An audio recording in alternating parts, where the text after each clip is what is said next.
Hi everyone, this is Shashank Singh and we are in the way of learning Python programming language. In this video, as you can see on my screen as well, today we're going to discuss about Armstrong number. We will see how can we write a Python program to check whether a number is Armstrong number or not. Before that, let me explain what is Armstrong number. So basically in number theory, Armstrong number is equal to the sum of its own digit raised to the power of total number of digit, right? So if you'll see here 153, which is a number wherein total number of digit is 3. What we're gonna do is we'll extract these digits one by one, 3, 5, 1, and then we'll keep power as total number of digit, which is 3. So 1 raised to 3, 5 raised to 3, and 3 raised to 3. If we are adding all those number and if we are getting the same number, then it's Armstrong number, else it's not. Let's head over to the next example wherein the total number of digit is 4, right? This is a number 2, you can say, wherein total number of digit is 4. So what we're gonna do is 1 raised to 4, 6 raised to 4, 3 raised to 4, and 4 raised to 4. If we'll add all those number, we are getting the same number, hence it's an Armstrong number, else it will not. So let's head over to Jupyter Notebook to see how can we write code for the same. So first of all, what we need to do is we need to ask from end user what number you want to check whether it's Armstrong number or not, right? For that, I am writing here num, which is a variable name which will store user input, and then I want integer type input. I am writing int, which is a built-in function, and then input, which is also a built-in function which will be responsible to take user input, and then enter the number that you want to search, check whether it's Armstrong number or not, right? If you'll execute this, it will ask from end user. A user can enter any number, right? After this, I'll write a function with the name check Armstrong, right? And in this function, I'm passing num as parameter. And then let me talk about the logic. So if you'll see here, I need to extract digits first, right? For that, I'll write digit as a variable name and then num modulus 10. So if you'll do so, so let's say here I'm writing 153 and then modulus 10. So we are getting 3 here, right? If you'll execute this, give me 1 minute. Yeah, so we are getting 3 here, right?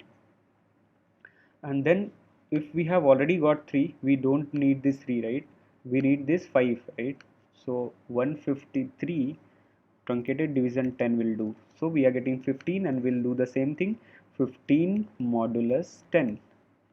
So we are getting 5, right? So this is how we need to extract the digit, right? So let me write the logic first. So I am writing here digit is equal to num modulus 10, right?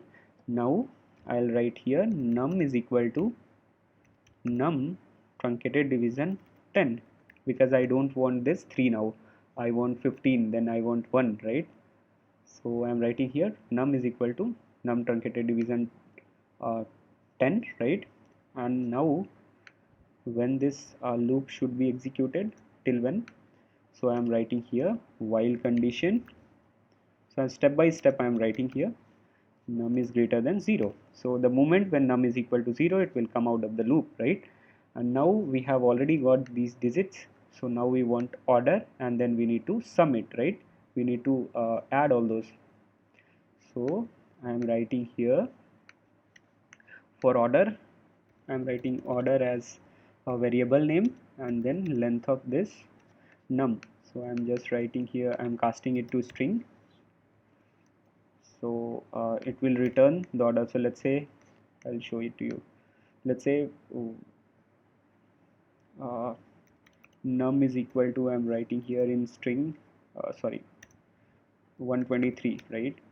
So length of this num. So if you'll see here, it's showing error, right? So what we're gonna do is we'll write here string and then num. Yeah, so we are getting 3 here, right? So we need to cast it to string. So I wrote here, so this order will store the order of this number, right? And now we need to write someone as a variable name and then someone plus this digit raised to order. So I am writing here digit to the power, so we need to write 2 asterisk sign and then whatever order will be there. So let's say 4, user is entering 4, right? So this will get stored in num. Then in order of this num is length of this string, so 1 2 3 4, so total 4 will be the order. And then digit mean, let's say this is the 3, right? So 3 to the power 4. So this is how this code should work. And later on we'll write if condition. One more thing I wanted, okay fine, so let me write it, then just pause the screen and just try to figure out where is the error. So I wrote some I have done some mistake in this code, so just try to figure out, just pause this video and try to figure out where I have made some mistake after writing this. So if I'm writing here, because as I told you, this is the num, and if this num is equal to this sum, then it's Armstrong number, else it's not, right? So I'm writing here num is equal to sum1, then print it's um,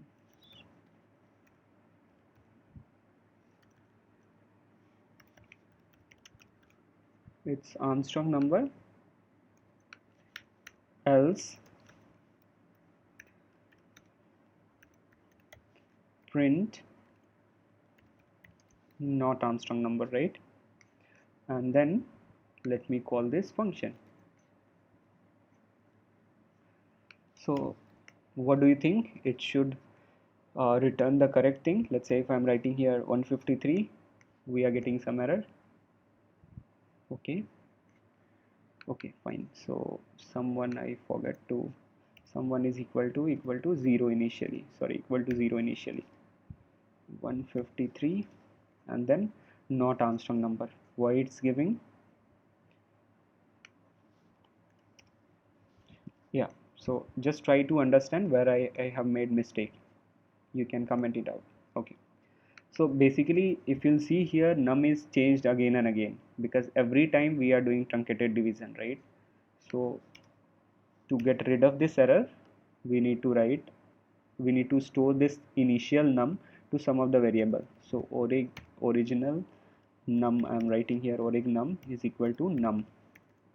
So I am just storing this num which has entered by end user. So I'm storing it to this orig num, right? And now I'll check this, orig num is equal to sum1, then it's Armstrong number, else it's not.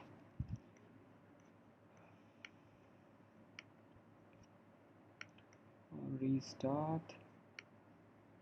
Yeah, so enter the number that you want to check, 153. Post entering, it's Armstrong number, it's right, working as expected. And now let's say 123, it's not Armstrong number. So this is how I mean, like, you can write Armstrong number program in Python, right? Hope you have understood well. If you have not, you can pause this video, you can check it, um, some other video, where there are so many videos in YouTube, right? So thanks for watching this video. I'll come back with the next video very soon. Thank you.